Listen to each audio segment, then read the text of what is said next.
Hey, welcome back, everybody, to Our Healer, Our Protector with Ryan Reichert and Lisa Sander. Well, we're back again, still in Arizona this week, but what do you got for us, Lisa? Ooh, our subject today is going to be talking to your children like adults after divorce. Ryan and I, our kids are age 17 to 23. So, from our perspective and things that we have learned, that's what we'll talk about. There's four categories: acknowledging their growth, be honest and be respectful, validate their emotions, encourage open dialogue. So, all of those are very important. They have a total different perspective than we do. They have heard things in a different way than we've heard things.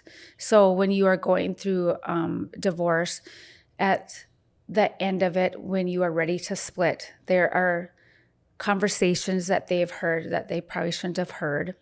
There's conversations through the adults that should have been just between the two people, and our kids have heard it. It's reality. It's going to happen, whether you like it or not, or you think you're being quiet. You're not being quiet. Our kids are smart, and what I love about their age too is, or maybe not love, but they'll call us out, and that's a reality. And if you, I'm okay with it. No, I mean, I think for me, when I reflect on it all now, and like, especially looking more so with Lauren and talking with her, when we kind of had more conversations, was asking questions, like I was just continuing to ask them questions versus like beating them with, like straightforward tasks and so on and so forth. It was just like, being more inquisitive towards like, how are they feeling? How are they doing? What are they going through in it? What do they want to know? I guess that to me maybe probably was the bigger side of it is, what would you like to know? And as opposed to the brutal side of like, well, I mean, it's a breakup, it's a death, and so on and so forth. Like we've talked before, it's going through the grieving process. Yeah. I think that another thing is not being bland of how was your day? You need to ask more insightful questions. Yes. I think the better way, not so much, how was your day? It's like, like what happened throughout the day that was like exciting or brought you joy, or was it, did you face some obstacles in your day? Yeah. I mean, those are the different sides of it. So through all of this, if you think about this, our kids are getting questions now separately, not together. So the mom and dad's not in the room. So you might have the kids might have the same questions from their dad versus their mom, which for them, here we go again. Like, why are you always asking about my feelings? Why do we always have to be so, as we call it, in-depth conversations? Deep. Like, why do we have to be so deep all the time? Can't we just have fun? They don't want to hear about the financial situation. They want to feel safe and secure. And they're going to go through the grieving process too. So besides us going through sadness, anger, denial, like all of that, they're going through that too. Oh, yeah. So it's important to let them have their perspective, and they get to have that. They get to have those emotions, and it can be confusing, and this is normal. But the other thing about being confusing, so now you just don't have your mom and dad. Now you have your grandparents involved. Or your aunts or your uncles. Or your aunts and uncles. And it's all of everyone's opinion. You don't know unless you were in the house to have those opinions. So as grandparents, you should be the safe and secure person for your children, not to put them in a corner to make them feel like they have to choose also. Yeah. And the hardest thing, because as a parent, because we know as parents, we want to protect our children as much as you want to protect your grandchildren, and you feel like you have to pick a side. Remember, and we've talked about this, there's kids out there that would beg to have a mom or dad. So if your grandchildren have a mom and a dad, and they are loved by them and come from good hearts, you should not be interfering with their relationship or putting doubt in their head about that other person. Oh, absolutely. I mean, I think that goes just for anybody. If it's a family friend, if it's like I said, aunts or uncles, grandparents, whomever, is part of the circle of each family, it's that side of, you need to be the cheerleader for the children that, it's like, we all love you. And it's the safe space for the child to go to grandpa and grandma's or whatever that looks like, but not to be in a way where it's negative, where those people are sticking up for whomever they are, believing that they're rallying, the corner and through the fight, like Mr. I love obviously Rocky. So I always think of like a boxing match, and, each corner has like their cut man and the coach and all these different things. And right now we're talking about grandparents, aunts, uncles, family, friends, and the dynamics that each of us place our opinion into things, and we push it on people's kids or whatever that looks like, instead of being supportive and knowing that they're going through probably one of the top 5 worst things that they would have ever imagined in their life. And you're manipulating, you're gaslighting, you're I get where everyone always believes they're coming from, but most of the time they're not doing it from a place of compassion. Or it's a place of selfishness. Oh, absolutely. With our children, we want them to feel loved by both sides. And there's different dynamics, because I'll tell you right now, there's no perfect family out there. Because even the ones that do really good, they have their trial and tribulations also. It's how you work on them. So, and the other thing is, what people don't realize, that grandparents don't realize, is when this breakup happens, people can change. And you don't know that person anymore. You can't assume that they haven't changed.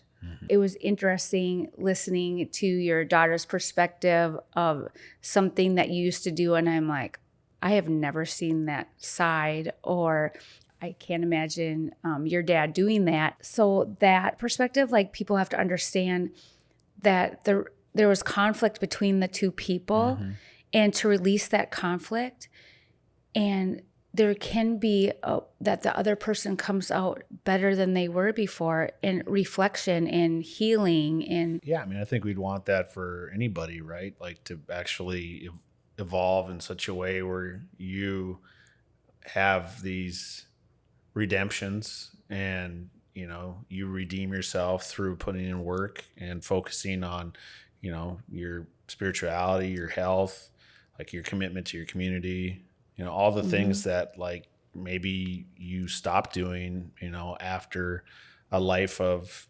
service, and you were burnt out, worn out, and now it's time to heal and rebuild and redeem. And so that, to me, and it's hard today because, like, I don't want to hurt anybody anymore. Actually, we were just talking about that.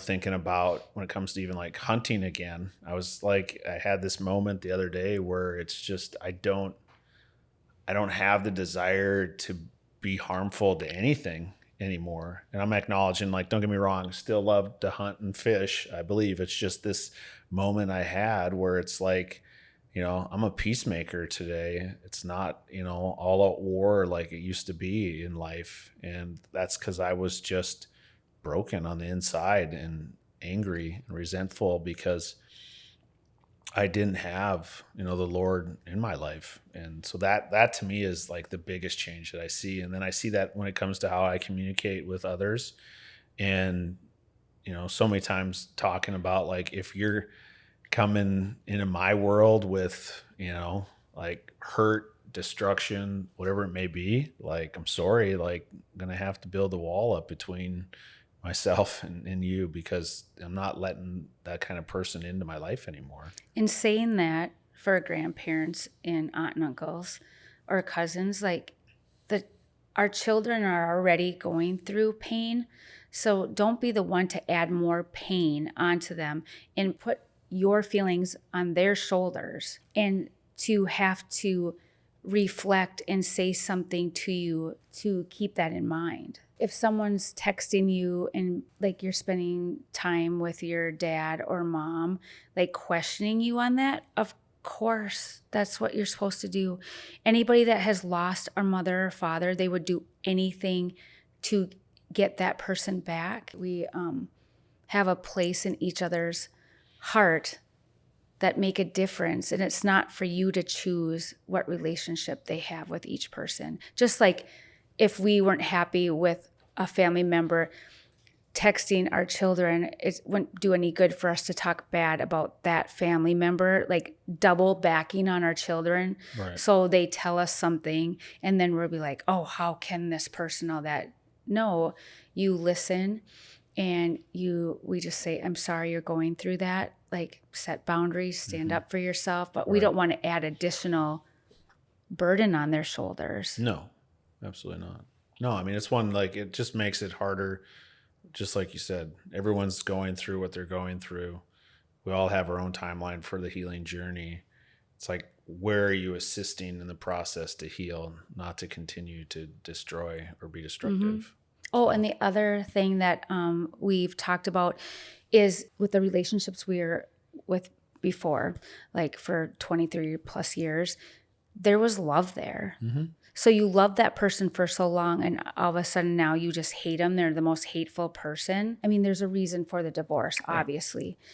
But that grandparent, they accepted you before, and now you're listening to one side, which you're going to protect your child. But there was love there before. So you have to go find, I mean, that's why our children love us. Yeah. Our children love us unconditionally, even when we're not doing the right thing. They're angry and mad at us, but they haven't stopped loving us. No. And we will not stop loving them, because our children or your grandchildren or nieces and nephews are going to make mistakes. We kind of need them to do mistakes. Well, I mean, I think because they're not going to learn anything. that's what I was just going to say is, do you learn from winning, or do you learn from, making mistakes, failing, losing, whatever that looks like? I mean, that's where you grow forward, and everything that you end up doing in life is through those mistakes. And that's where you can see that you didn't have it all figured out and you needed to come up with a different way to do something. And that's what makes life evolve. I mean, sure, for us it's in divorce. I mean, for others it's in death. So I mean, it's like they're both terrible and they both hurt, and it's, why would you continue to have that hurt if you can control your words, your actions, and who you are? And we all move on in different ways. And this is what's so important. Just because your way of, you're not ready to move on or not to forgive that person, so the other person is ready for all of that, and then you're upset with them because of their growth, because of their healing and learning, but that's on you, because we all have different timing. I'm lucky because I had a great example, and I know I've talked about this in another podcast. I had grandparents that my mom's parents were amazing and loving, and now when I think about my other grandparents too, because they've been through this, oh my gosh, on both sides. My aunt and uncle got a divorce. My Aunt Inez was still loved by all of us, and my grandparents still opened her up with open arms, and we still spent time with her. And then same with my grandparents, with my aunt and uncle that got a divorce on the other side. And my uncle came to all of our holidays with his different girlfriends throughout the years. And Rebecca is the one that was at the end, and she is still welcome and loved in our family. And my aunt still shows up for the holidays. It's her family, but it's my uncle that would still come, and she invited them in. And they've taught us all such, I mean, I think that's where I'm so strong about making sure that with my former spouse, that we have that open communication dialogue and that we can all be in the same room sometime. Well, I think you're talking really too about love. I mean, that's it what is all about love. It comes down to, like, having that ability to still have love, even though there's heartbreak, there's pain, there's suffering. But at the end of the day, like there's love there. And that's what this world needs, is more love. Yeah. And not more, pain, anger, resentment, and everything else. And over what? Because you haven't healed, you haven't learned to forgive. I mean, that I think is what we're really talking about here. Yeah. If we really strip it back. God shows love, and to be like God, we got to keep loving people. There's boundaries, which we will say over and over again, and there's forgiveness, and it doesn't mean that we allow that person to come back in and shape us like how they were used to. Right. We love them for afar. I told my kids I will always love their father for the rest of my life in a different, loving way. Right. And I want the best for him, and I want my kids to be loved by him and us and our blended families. Right. To open your heart, to open that up and allow your kids to be loved by other people. Like we said, it takes a village. So why not have your village bigger? Because unfortunately in the village, people do die off. And when you're not around anymore, who are they supposed to lean on if you are being the person that wants to be like, you should never talk to them again, or you should look at them this way? Well, what are you going to do when you leave this earth? So now, are you wanting them to not have anybody in their life? Think about that. So as grandparents, I hope you are going to live a long life. But if you're not, are you going to leave your legacy and leave your heart on the shoulders of your grandchildren and tell them who and not to have in their life? It's for them to decide that. Yeah, I mean, the whole thing of, I think, having an open mind, isn't that like what people say? Like with love, like you can have an open mind pretty much for everybody. I mean, there's certainly examples out there that, don't get me wrong, I mean, abuse and so forth. Yeah.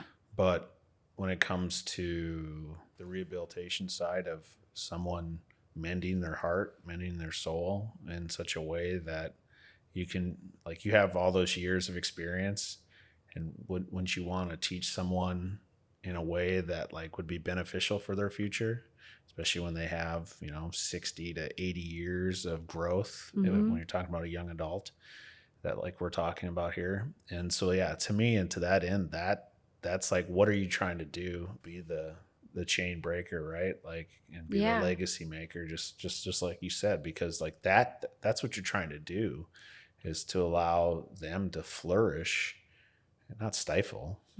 So yeah, it's pretty amazing to think where, you can take things, and if you come from a loving heart, like what's the saying? If you come from a loving family, well, hey, all families are a little messed up. I mean, it's just how it is. The dynamics, right? Like you hurt the ones you love the most, and that in itself. But I mean, we have to be careful as we look at how we create the legacy for many and the next generation that moves forward in front of us. And so, yeah, I think the communication styles that you take on and what you project, think about it before you.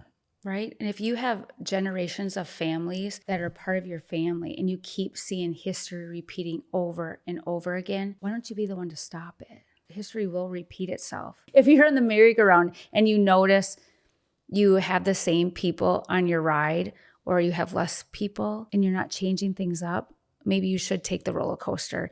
And it's okay to fall and be hurt and pain. And also acknowledge the biggest things a lot of people can't say is I'm sorry. There's some of us that say I'm sorry too much, and there's some that never say I'm sorry.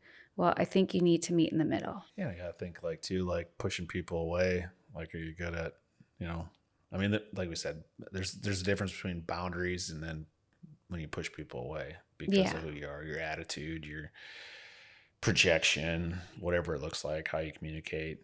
I guess probably the light, if you're not somebody that has the light inside of you, you're pretty dark. Well, we want to continue to be the light for you. So we'll end it at here. Let's be the light. And grandparents and aunts and uncles, be the light. Because you yourself want to be loved, so does the kids of a divorce. The kids all need light. They don't need you to keep putting that on them. So we just want to thank Jesus for this opportunity to share our love and pain with all of you. And thank you for those that keep on listening. And we'll see you next time. All right, check us out. Our Healer, Our Protector. See you next time. Love you. Bye.